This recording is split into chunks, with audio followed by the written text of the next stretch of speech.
All right, everybody, welcome to Math with Grace. Today we're going to be going through Algebra, Unit 9, Lessons 11 through 15. Lesson 11 begins on page 50, entitled Quadratic Equations, Solving by Completing the Square. It says this lesson teaches us how to use completing the square to solve any quadratic equation. So in lesson 9.7, we learned how to complete the square, right? And I had you take it one step farther than the book, because that one step farther is what it's going to get us to that solving point. Okay, so now here's what we're doing. And it says, like it said here, you can solve any quadratic equation with this.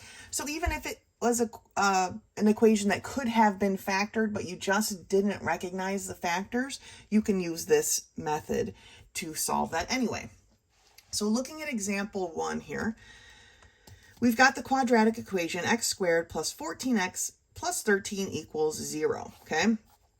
They moved their 13 over by subtracting it from both sides. They took half of 14, which was 7, and squared it to make 49 and added that to both sides and solved it down to there. Now, they put the 7 back in. This is the step that we took last week, right?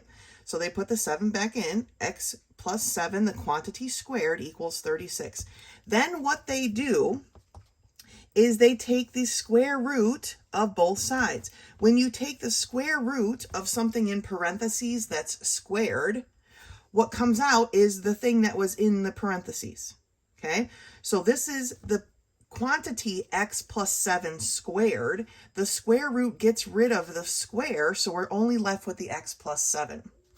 But when we do it this way, we need to take the square root of the right side of the equal sign as well, and it actually ends up with a plus or minus in the beginning, okay? Because if we had positive 6 times a positive 6, it would be 36, right? But if we had a negative 6 times a negative 6, it would also be a positive 36. So we need to have plus or minus 6, okay? This is how we get our two answers. Remember, we have an x squared, so we should be expecting two answers. So then what we do is we take this positive 7, we want to get it away from the x, right? So we're going to subtract this 7 from both sides. I'm going to write it over here because I don't like the way they did it, okay? So we have x plus 7 equals plus or minus 6. So we are going to subtract 7 from both sides, right? And we end up with x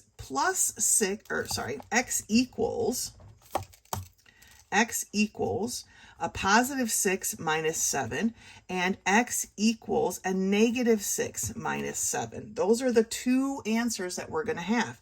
So in this case, x equals plus 6, a positive 6 minus 7, so x equals a negative 1.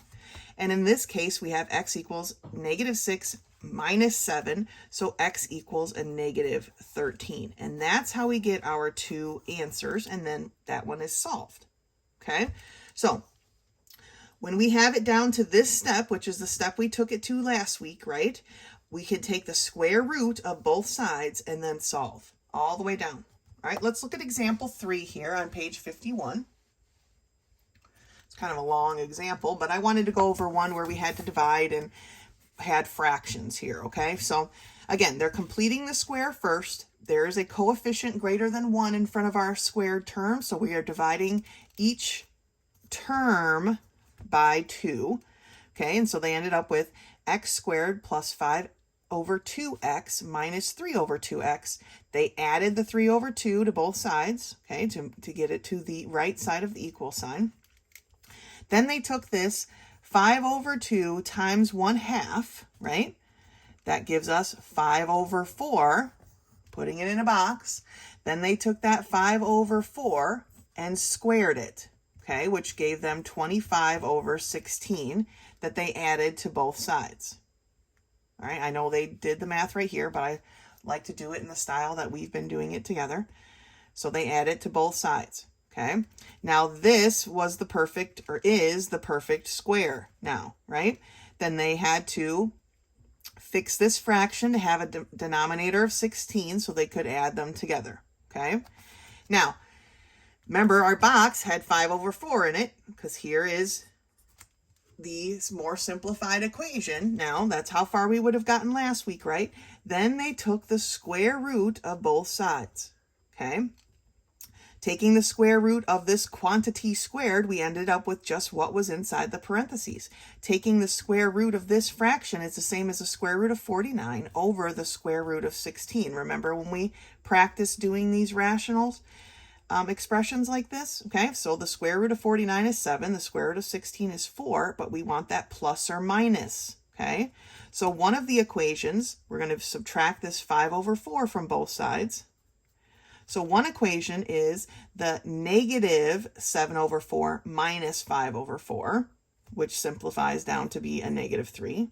And the second is the positive 7 over 4 minus 5 over 4, which simplifies down to 1/2.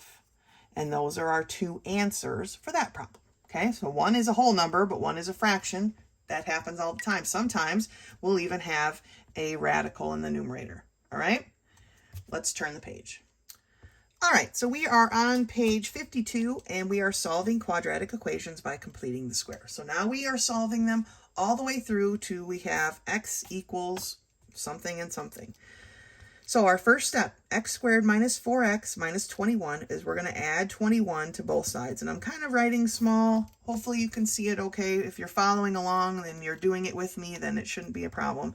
But there's not a whole bunch of space, and I want to make sure I have enough room.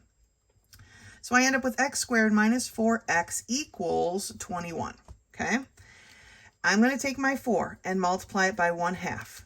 That gives me a 2. And I'm putting in a box. 2 squared equals 4. So I have now x squared minus 4x. I'm going to add 4 to this side equals 21, and I'm going to add 4 to the other side, okay? This now is my perfect square. I'm going to write it that way. X minus is my sign, minus 2 from my box, squared is equal to 21 plus 4, or 25, right? Now we can take the square root of both sides, and we're left with what's inside the parentheses, x minus 2, equal to plus or minus the square root of 25, which is 5. So now I have two problems here, okay? I'm going to be adding 2 to both sides to get this x by itself. So I have x equals 5, positive 5, plus 2, okay? Which means that x is equal to 7. And I have that x is equal to a negative 5 plus 2, or that x is equal to negative 3. Okay, so remember, last week we went to this point, and so all we have to do now, the only thing different that we're doing is taking the square root of both sides and solving. Just that last couple of steps. That's why I wanted to make sure we did this step last week, because this step to me is more tied in with what we are doing up here, completing the square, than it is solving for x. Okay, those are our two answers. Let's look at number 2. X squared plus 16x plus 55 equals 0. Well, we know that we're going to subtract this 55 from both sides first. And we have x squared plus 16x is equal to a negative 55. I'm taking my 16 and timesing it by 1/2, which gives me an 8, putting in my 8 in a box. And then I'm going to take my 8 and square it, which is 64. Now I'm going to add 64 to both sides. X squared plus 16x plus 64 is equal to negative 55 plus 64. Okay, this is now my perfect square, so I want to rewrite it. To x, I'm using a plus because that's the sign I have right here. My 8 that was in the box, the quantity squared, is equal to 55 plus negative 55, plus 64, which is 9. Okay, now we're going to take the square root of both sides. I take out what's in the parentheses. X plus 8 is equal to plus or minus 3. Square root of 9 is 3. So I'm going to get my x by itself. I need to subtract this 8 from both sides. So I'm left with two parts, right? X equals 3 minus 8, and x equals negative 3 minus 8. So for the 3 minus 8, x is equal to negative 5. For the negative 3 minus 8, x is equal to a negative 11. And those are our two answers, okay? So Yes, completing the square takes a bit, but we have practiced and we know how to get to this point. The new part of the lesson for today is simple. We just finish it off, okay? Number 3, x squared plus 5x plus 4 equals 0. First step, we're going to subtract this 4 from both sides. We're left with x squared plus 5x is equal to a negative 4. Then I'm going to take my 5 and multiply it by 1/2, which gives me 5 over 2. Remember, we want to keep these improper fractions. I put my box around it. Then I'm going to take my 5 over 2 and square it, which gives me 25 over 4. 5 squared is 25. 2 squared is 4. Okay, that's what I'm adding to both sides. So x squared plus 5x plus 25 over 4 is equal to negative 4 plus 25 over 4. Okay, this is my perfect square, so let's write it that way. X plus, there's my sign, 5 over 2 from the box, the quantity squared, is equal to, now we've got to handle these fractions, right? This negative 4 is basically over a 1. We need its denominator to be a 4. So we have to multiply the numerator and the denominator by 4. So when we do that, I'm going to move up here. 4 times 4 is 16. 4 times 1 is 4. Plus 25 over 4. So we have negative 16 over 4 plus 25 over 4 gives us a positive 9 over 4.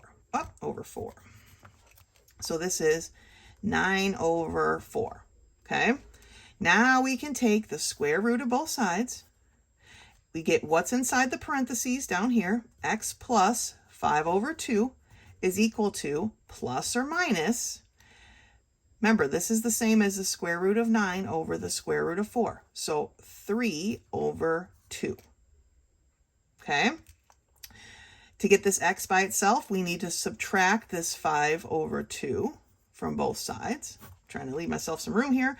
So we're left with x is equal to 3 over 2 minus 5 over 2, which I'm just going to have to write it out here because I'm running out of space. 3 over 2 minus 5 over 2 is a negative 2 over 2, right? Or a negative 1. And then the other part was x equals a negative 3 over 2 minus 5 over 2. And so in this case, x is equal to a negative 8 over 2, or x is equal to a negative 4. Remember, we want to simplify these as much as possible. So here we have x is negative 1 or negative 4. All right, let's take a look at the next one here, number 4. X squared, you know what? I think we got these regular ones. Let's do this one with they only gave us one here with the division part. Let's go ahead and do the division part. So for number 6, we have 3x squared plus x minus 1 equals 0.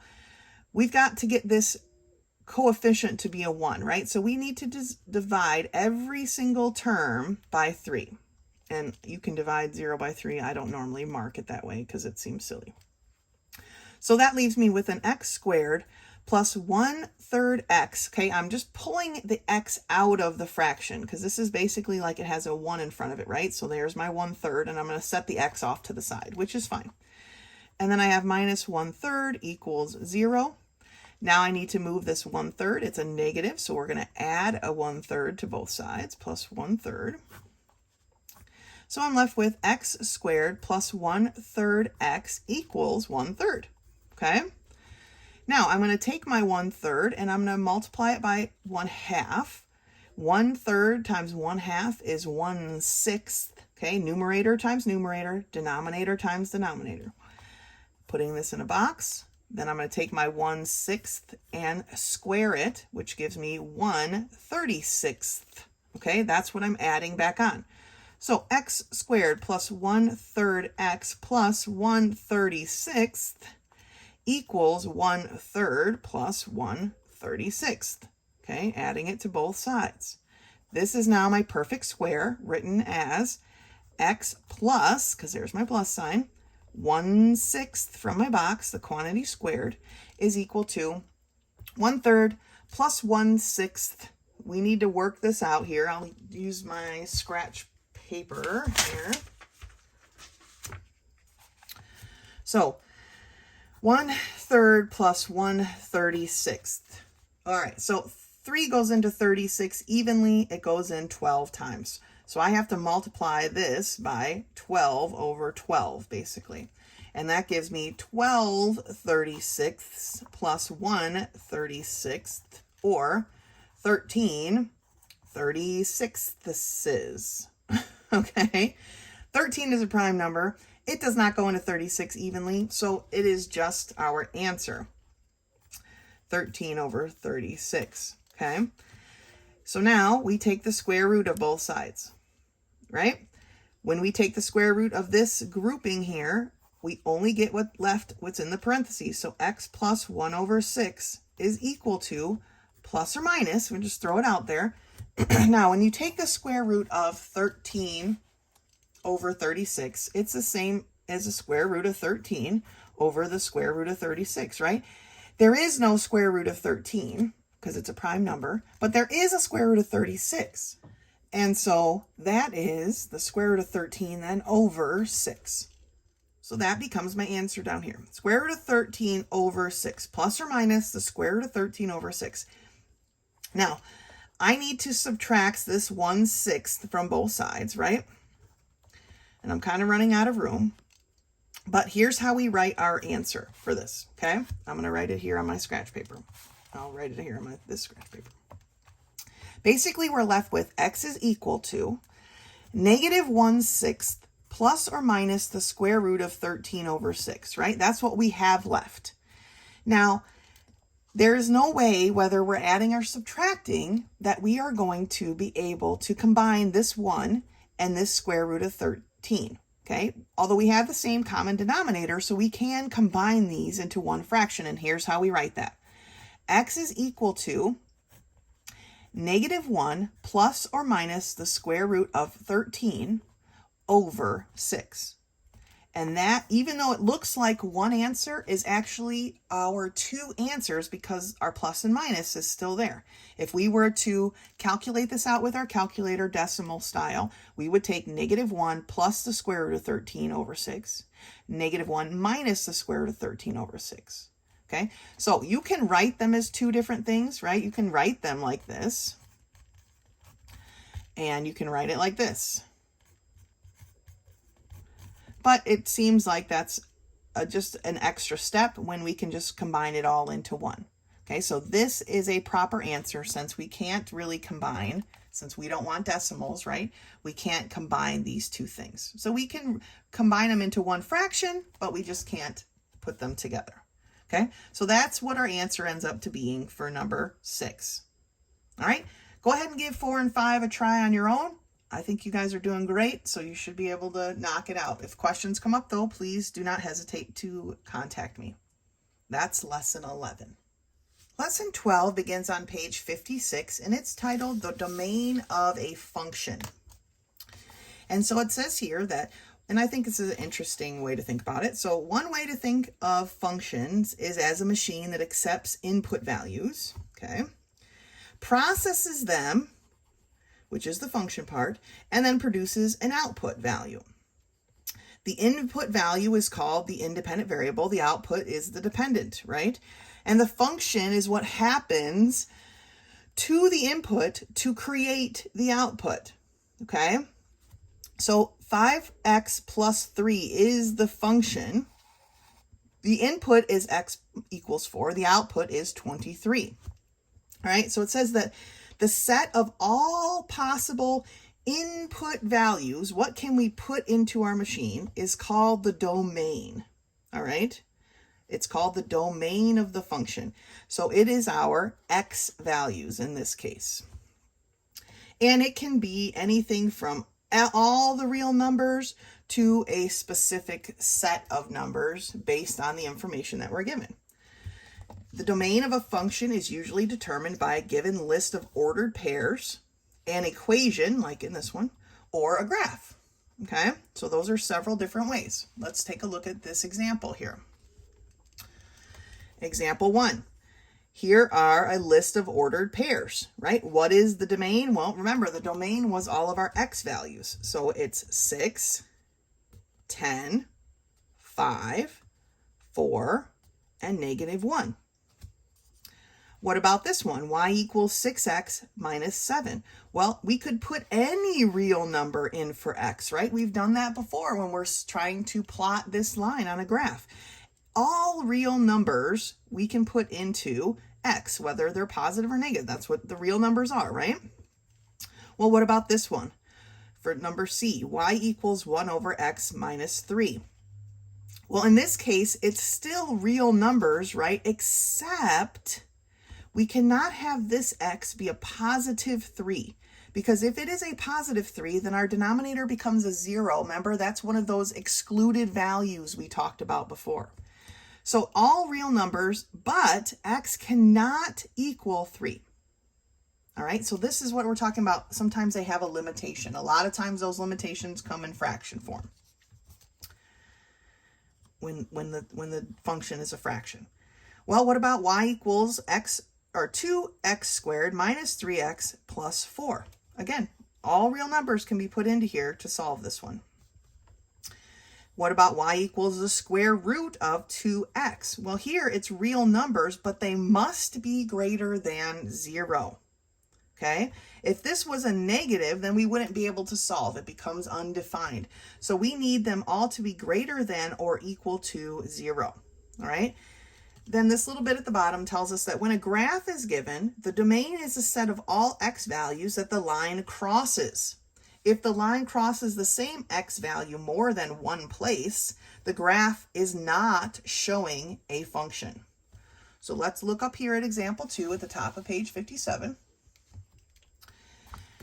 Give the domain for each graph. Well, if we look at this graph, remember, we want the domain is everything that the line touches, every x that the line touches, okay? So it's definitely real numbers, but it doesn't go past this x equals 0 part.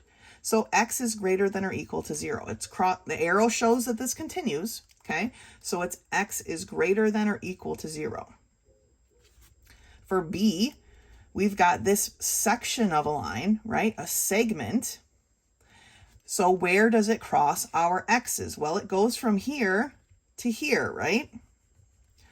So at -1, and I didn't write this mark to be a 1. It's just, I'm showing you this chunk of space that it's taking up, okay? So this happens to be a -1, but we have an open circle. That tells me that x isn't equal to -1, but it needs to be greater than it because it's in the middle of these two things, right? And then it goes to 3, which has a closed circle. So x is less than or equal to 3, right? Because it doesn't go over the 3. So remember, when we have a piece like this with endings, right, a chunk, the x is in the middle, and it has to be greater than the one to the left and less than the one on the right. Okay, this time it's less than or equal to because it's a closed dot. So that's an easy way to write that one. All right. Looking here, we have this is kind of like an upside down V, right? So we have a point and it's going down on both sides, forever and ever, amen. That's what those arrows show. And it doesn't ever cross the same x more than once. And so it's just all the real numbers. Okay. What about for D? Well, for D, we have a circle. And our circle goes from this point to this point on the x-axis, right? We're not worried about the up or down. We're just worried about left and right. And this is a -3, and this is our -1. And the x is in the middle. And so just like this one up here, okay, it touches the 3 line. So our x has to be greater than or equal to that. And it touches the 1 line. So our x has to be less than or equal to that. Remember, when we're doing these the arrows, as I call them, or these greater than, less than symbols, will all face the same direction, okay? We just have to put them in there between the numbers and the x. But is this a function? This one is not a function because specifically at all of these points outside of the 1 and the -3 and the -1, it's crossing the x at 2 different spots. So remember when we did the paper test and we like slid the piece of paper across to test for functions? This is not a function, but it still has a domain, okay? So it's all the real numbers between -3 and -1. All right, so let's take a look at these problems. Right here on page 57. Number 1, it tells us to specify the domain and tell whether or not it represents a function. Okay, so domain, you can just write a D is equal to that squiggly symbol and then write your stuff in. Okay, so the domain is equal to, we've got a 2, a 3, a 4, and a 5. Okay, none of them repeat, so yes, this is a function. I'm just going to write yes. You can just write yes. Y equals, for number 2, y equals 4x plus 7. Well, the domain is all real numbers, right? This is a line. And I just like use the number sign or hashtag for the numbers. All real numbers, okay? And is this a domain? Or is this a function? Yes, it's a function, right? Lines are functions. They go on and on forever, amen. They're great. So yes, that is a function. For number 3, all right, so I'm just going to put the markings in like I did on the example one, right? My x's are used from this point to this point. This section over here is the -1, 2, 3. This over here is a +2. Okay, my x is in the middle, but it has to be greater than, right, this 3, but it touches it because it's an ellipse, right? And it has to be less than this 2. So this is my domain. All right, this is my domain. All those things, real numbers, okay, between -3 and +2. But is this a function? No, this is not a function, okay? Circles, ellipses, anytime we've got like a hyperbola like this, anytime that it crosses an x, the same x in more than one place, it is not a function. Okay, number 4. We've got a up and down, right? In this case, our domain is only one thing. X is equal to 1, 2, 3. 3. And no, this is not a function because every value on this is the exact same x. So that's definitely not a function, okay, even though it's a beautiful line. It's a vertical line, and they are a class of their own, okay? Number 5, we already know is a function, right, because it's the opposite of this one up here that we already talked about. So let's define it. Well, guess what? The domain is the same as that one as well. Real numbers, okay? And yes, it is a function. Okay, none of these x's are repeated. It just keeps going out, out, out, out forever and ever, amen. Well, what do we have here? Here for number 6, we have a bunch of points. So what does that tell us about our domain? Well, our domain, this bunch of points is no different than this number 1. So our domain is going to be all of the points where our x's are at. So we've got this point is on x, this here, we've got this one right here, and then that one's actually on the line. So this first one is at 1, 2, 3, right? -1, -2, -3. This one's at -2 for the x value. Remember, x is our input. So that's the value we're looking for. I don't care that it's up or down with the y values. This is at a +1, the x value, and this one is at a +3 x value. So is this a function? It's just a bunch of dots, right? But yes, it is a function because none of those x values are used more than once, okay? So this is just a visual representation of this list of ordered pairs. So if a list of ordered pairs can be a function, so can a bunch of dots, because that's what a list of ordered pairs is, all right? So you're identifying your inputs, your x values, what is going into your machine, what's going into your function, okay? And that is our domain. And then again, whether or not this is a function, that's stuff that we learned quite a bit ago. If it crosses the x at more than one place, no, it is not a function. But if all of our x's have their very own value of y, so every input has its own output, then we are good to go on a function. All right, that's lesson 12. Great job. Lesson 13 begins on page 61, and it's titled Solving Rational Equations. So equations containing fractions can be solved by finding the lowest common denominator for all the terms in the equation and multiplying both sides of the equation with the lowest common denominator. Very similar to what we did last week, okay? So if we have this equation, x over 9 minus 1 over 3x equals 2 over 3x, we need to basically get rid of those denominators, and we can do that by finding the lowest common denominator. 9 being my largest numeral, okay, or my largest number under there. 3 goes into 9 evenly, and we need an x, right? We don't need two x's, we need the 1x. This has 1x, this has 1x, so 1x is enough. So here is my lowest common denominator. I'm not really a fan of how they write this, so I'm going to rewrite it for you. Here's my equation, right? So you want to multiply every term by 9x. This implies distribution, which some of us forget to do a lot of times. So if we write it like this, then maybe we won't forget, right? And then we can cancel, right? This 9 cancels with this 9. X times x is x squared. 3 goes into 3 once. 3 goes into 9 3 times. And then these x's cancel, right? X over x is 1. So now all we're left with is 3 minus, right? Minus 3 times 1, which is negative 3. And here, same thing. My x's cancel. 3 goes into 3 once. 3 goes into 9 3 times. 2 times 3 is 6.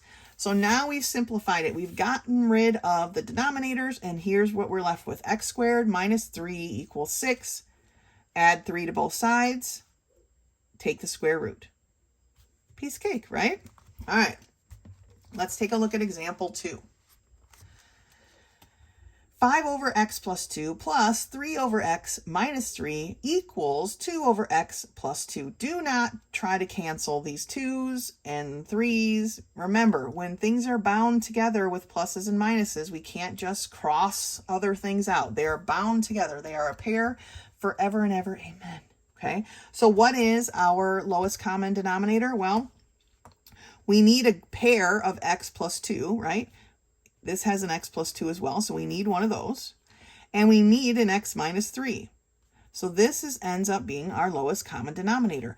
And we're going to multiply each term. Again, they don't really do it that way here. I don't really have room to rewrite it, but you're multiplying each term by this lowest common denominator.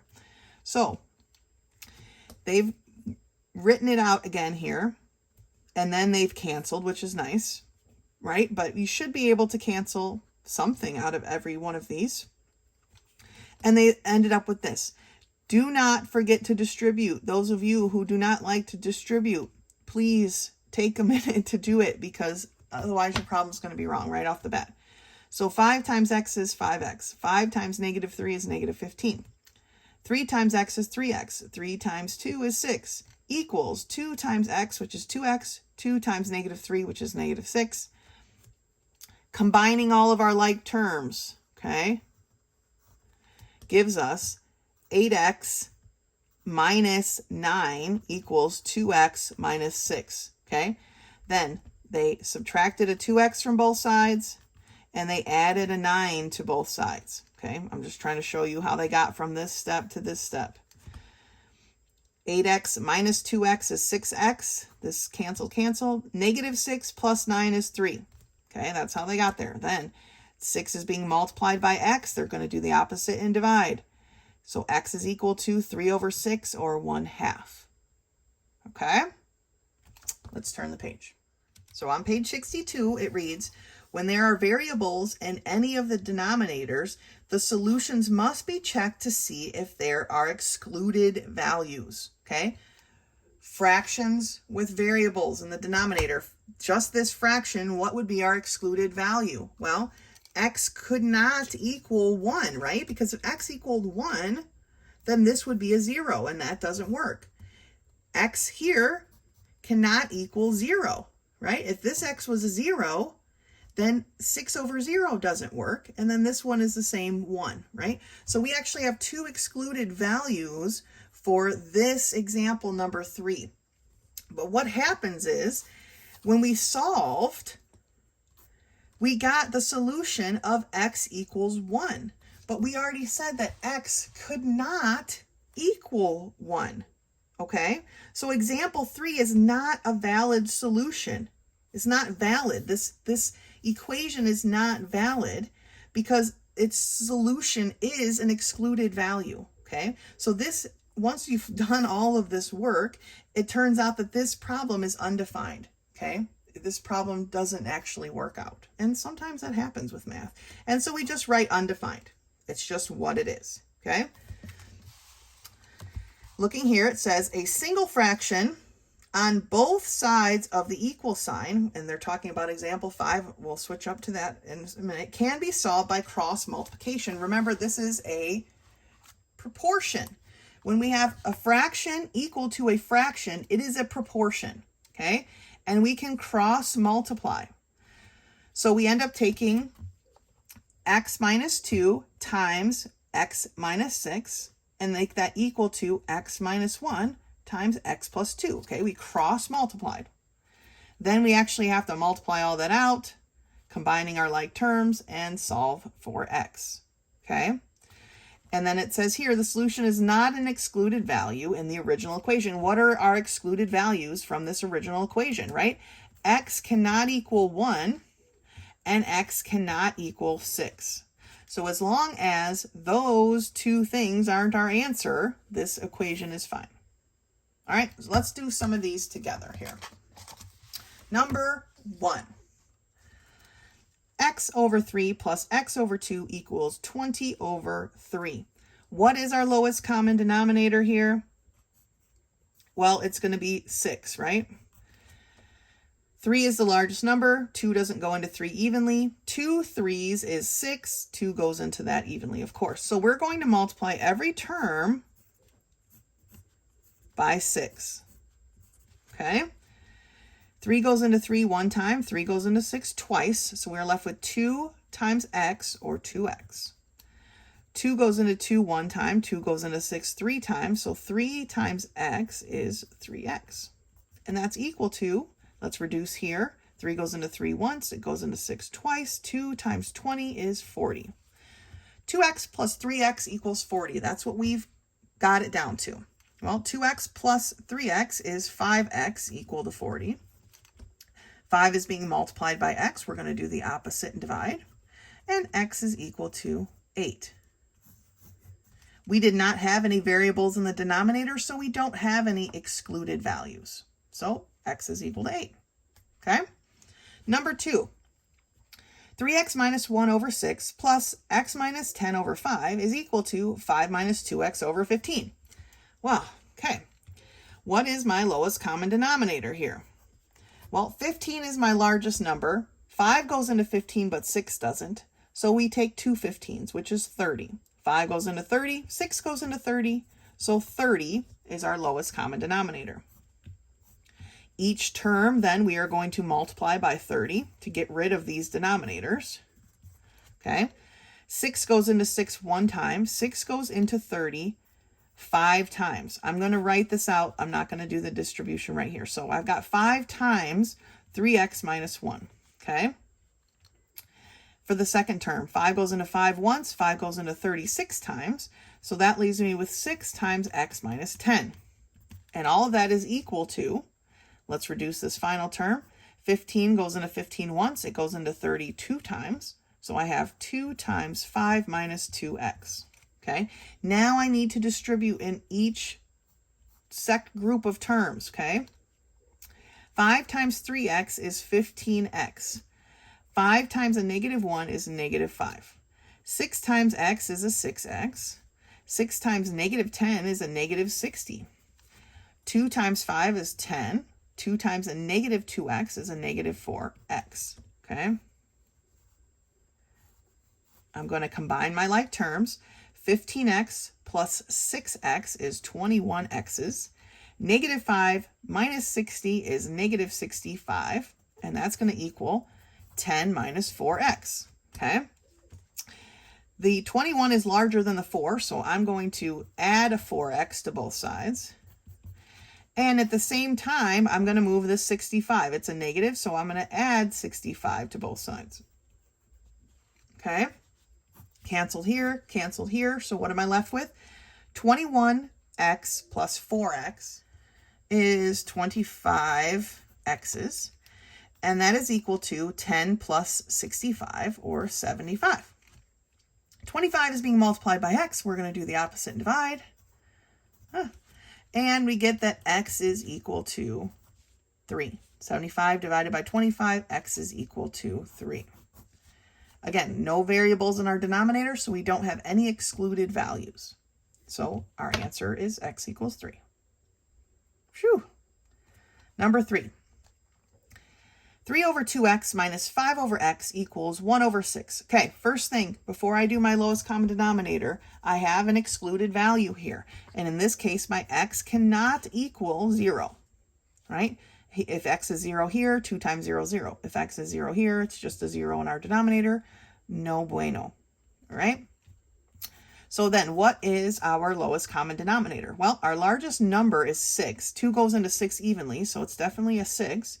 And then I have an x to the 1 power. Both of these are x to the 1 power, so I just need an x. That is my lowest common denominator, and I'm going to multiply every term by 6x. Okay, so in this case, this first one, my x's cancel each other. 2 goes into 2 one time, and it goes into 6 3 times. 3 times 3 is 9. And this is a minus sign. I kind of buried it, but let's not forget it. In the second set of terms, my x is canceled, and I'm left with 6 times 5, which is 30. Okay? And that is equal to, in my final term, my 6's cancel, and I'm left with x times 1, which is just an x.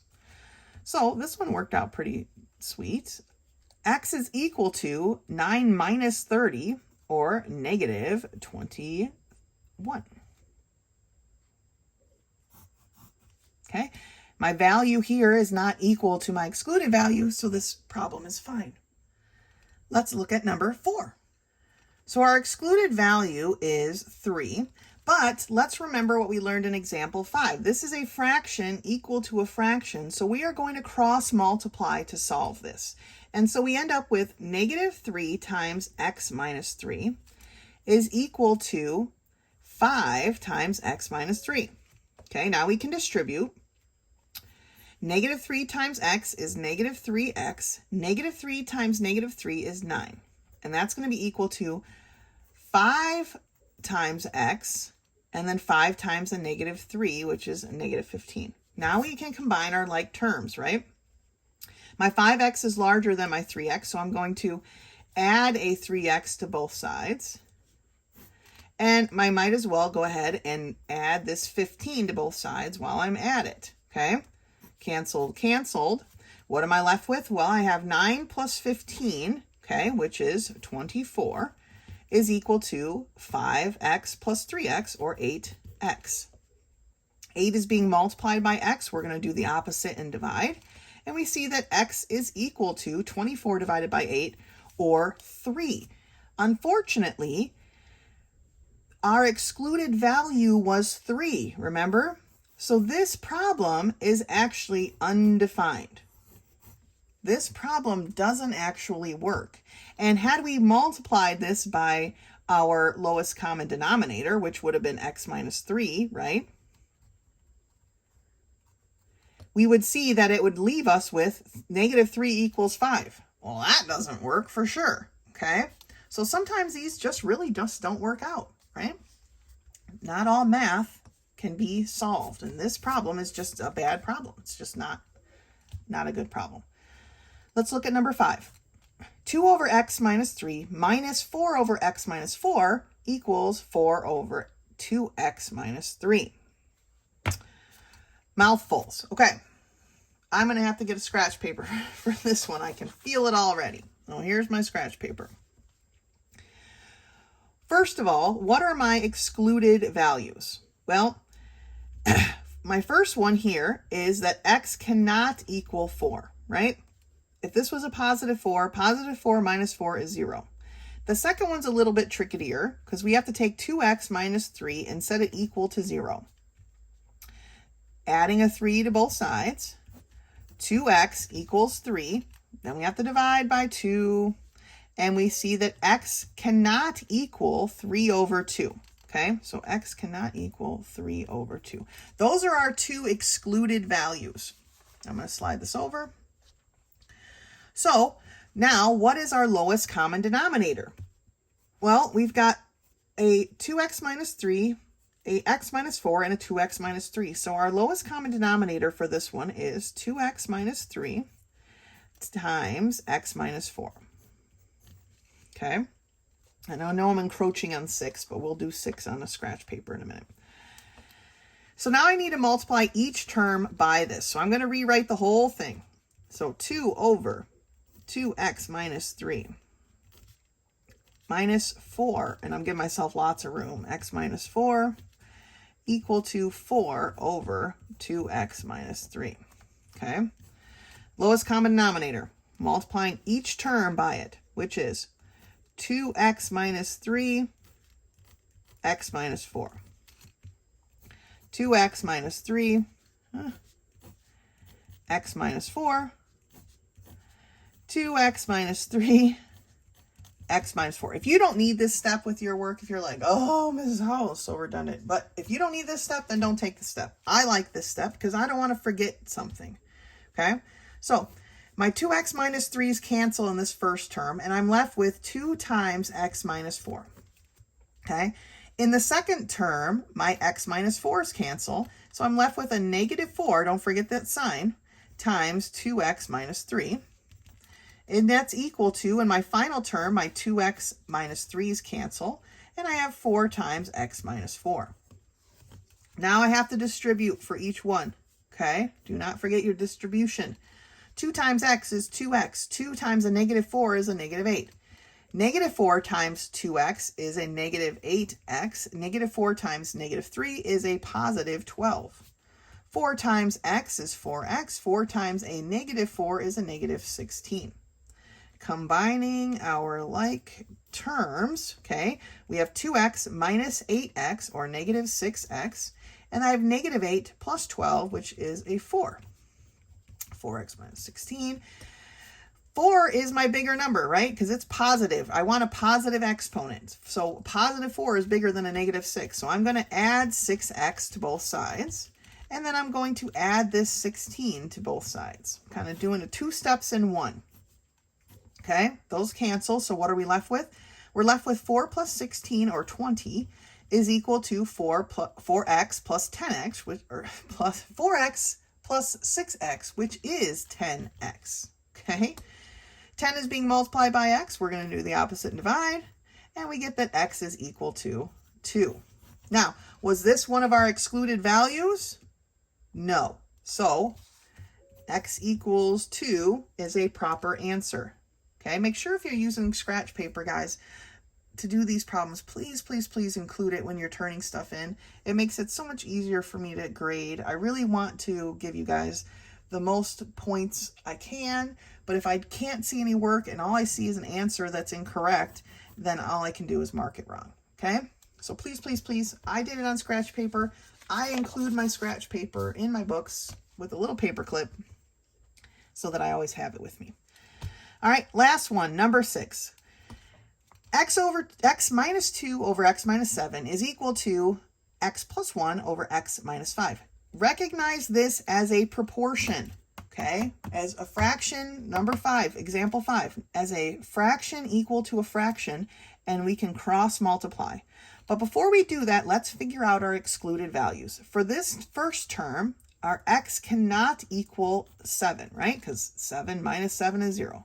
And for the second term, x cannot equal 5.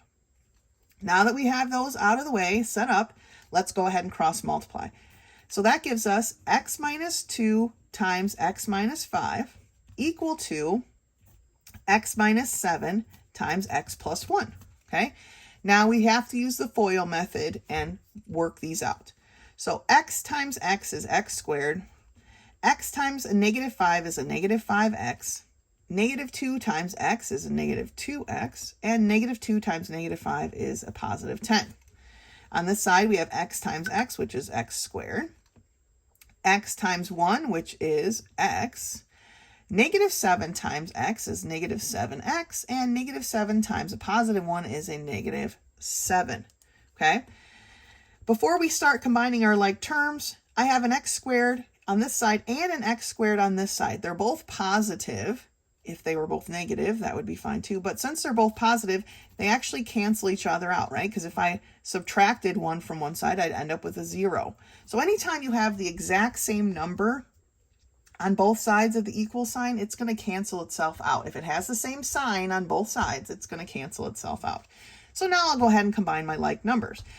I have a negative 5x minus 2x, which gives me a negative 7x plus 10 is equal to an x minus 7x, so a negative 6x minus 7, okay?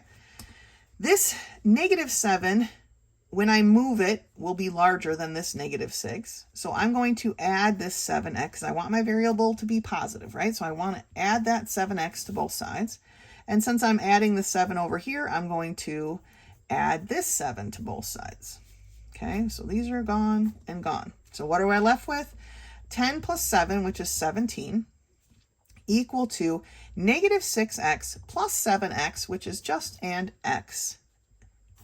And so that's my answer. X is equal to 17. It isn't one of my excluded values, so we are fine. Okay? So make sure you recognize these proportions. So much easier just to cross multiply than it would be to find a common denominator and solve it that way.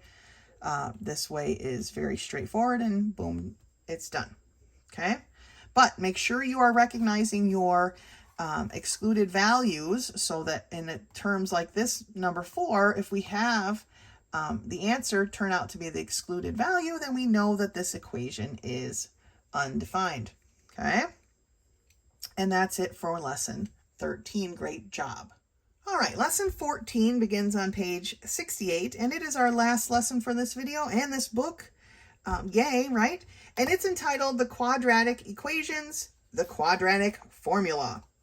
So the quadratic formula can be used to solve any quadratic equation. So kind of like completing the square, but this is like the mic drop of quadratic equations, solution solving tools, okay?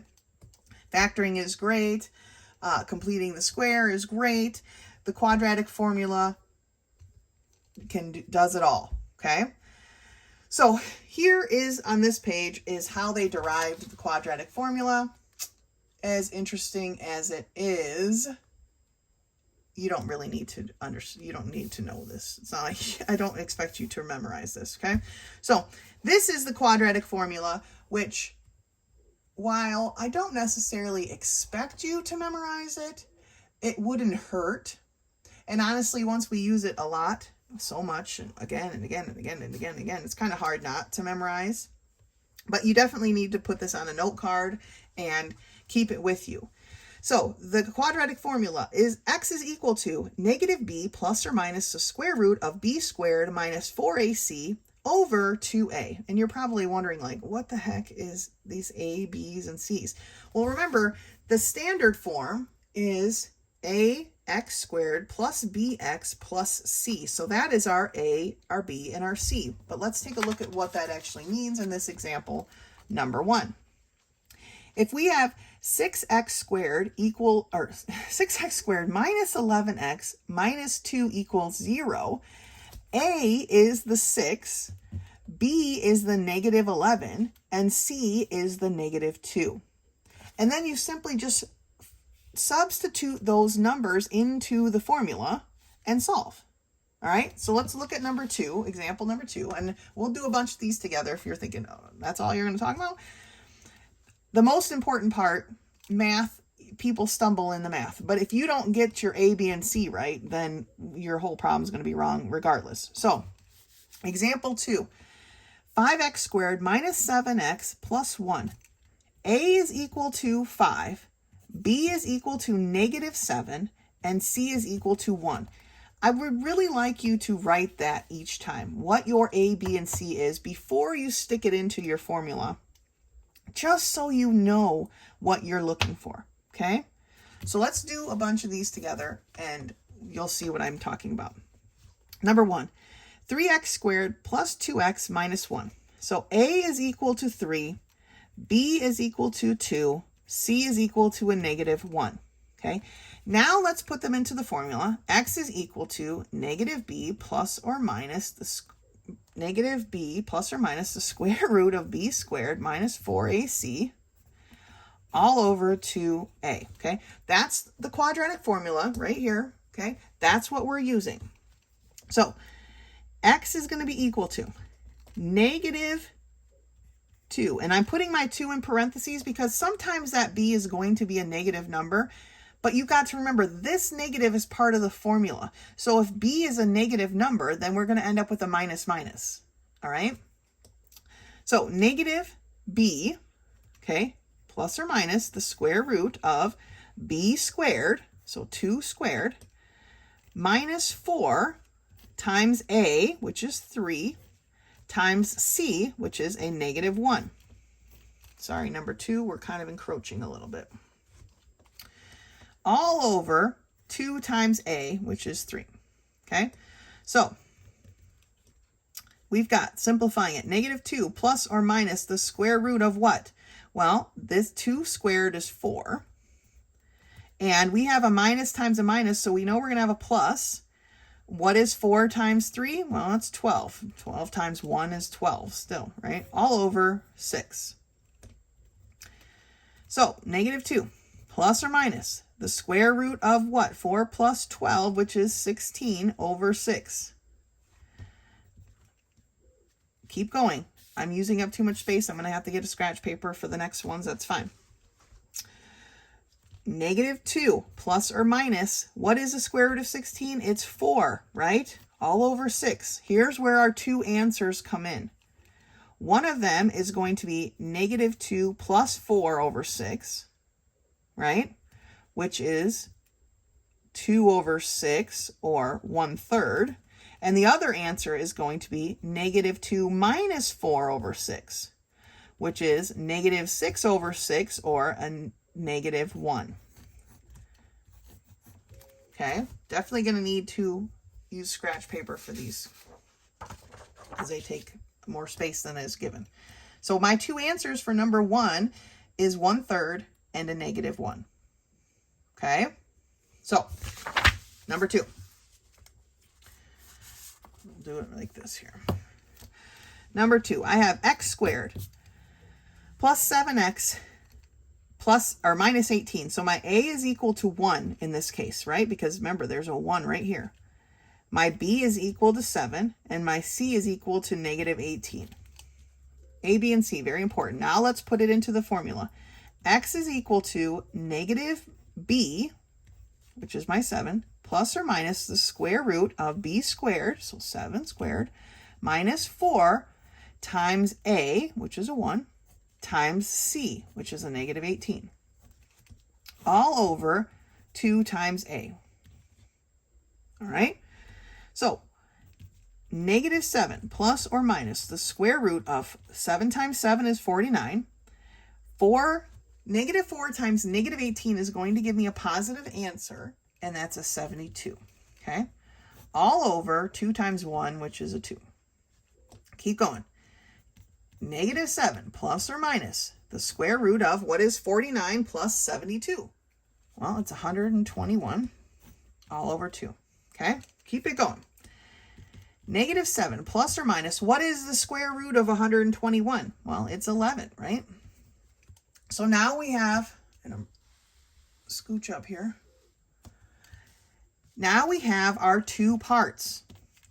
-7 plus 11 over 2, and -7 minus 11 over 2. Those are our two answers, okay? -7 plus 11 is a +4 over 2, or 2. -7 minus 11 gives me a -18 over 2, which is a -9. So my two answers for number 2 are 2 and -9. So x equals 2 and x equals a -9. All right, those are the answers for number 2. Putting it right into the formula, take each step one at a time to simplify, okay? You can complete the square on this one as well if you wanted to. Quadratic formula can be used for any and all quadratic equations. So let's take a look at number 3. First of all, what are our a, b, and c? We have 4x squared minus 15x plus 9. A equals 4, b equals -15, and c equals 9. Okay, so now let's throw this down. X is equal to -b. Remember, this is the time. This is why I always put it in parentheses, because this time my b is a negative number. -b plus or minus the square root of b squared minus, I'm going to go off the page here, 4 times a, which is a 4, times c, which is a 9. Okay, all over 2 times a. Okay, simplify it. Negative minus minus gives me a plus. So now I have +15 plus or minus the square root of, well, what's 15 squared? That is 225, right? Minus, this time it's an actually minus because I only have one minus here, right? 4 times 4 is 16. 16 times 9 is 144. All over 2 times 4, which is 8. Okay, keep going. 15 plus or minus the square root of 225 minus 144, which is 81, all over 8. Okay, keep going. You would be remiss, I think, if you tried to combine all these into one step, combine all of this into one step. Your chance of error is going to go up. I know I'm taking many steps to solve this, and maybe you can eliminate one here or there, but do not try to eliminate too many steps, okay? 15 plus or minus, what is the square root of 81? Well, it's 9, right? Over 8.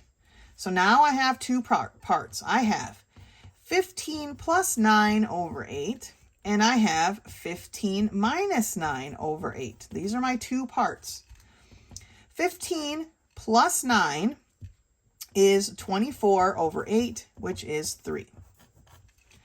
15 minus 9 is 6 over 8, which would be 3/4.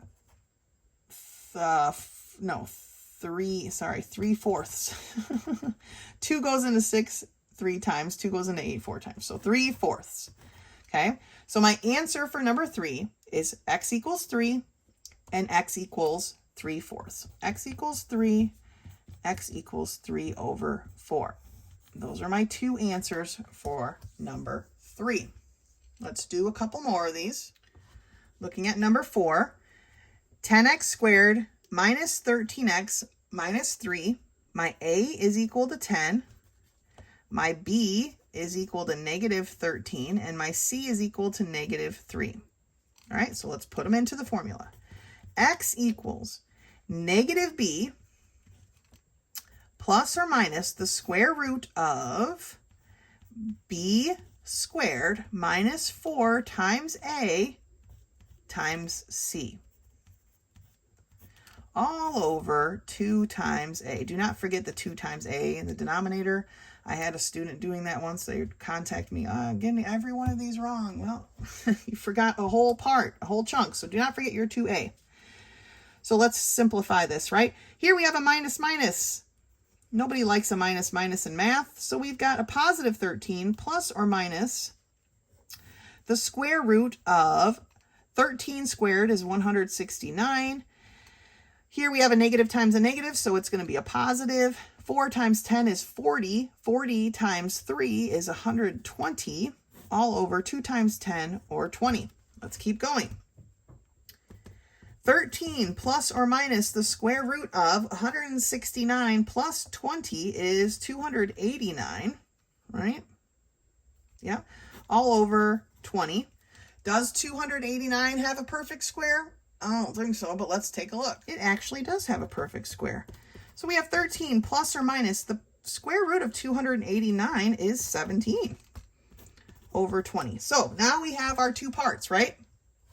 If I'm not coming off the screen here, we have 13 plus 17 over 20, and we have 13 minus 17 over 20. Those are our two parts. Ooh, I'm falling off the page. Right. So let's solve them. 13 plus 17 is 30, right? Over 20. 10, yep, 30 over 20. We can cancel out our zeros, and so we get 3 over 2. 13 minus 17 is a negative 4 over 20, which can also be reduced to a negative 1/5. So my two answers for number 4 are 3 over 2 and negative 1/5.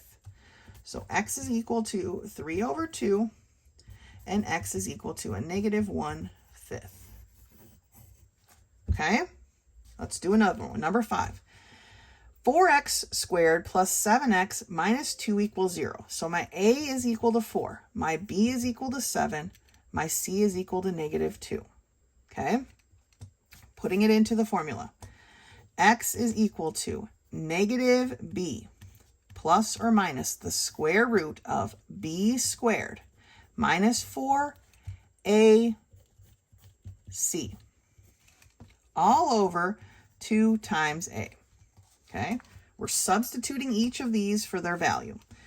So negative 7 plus or minus the square root of 7 squared is 49.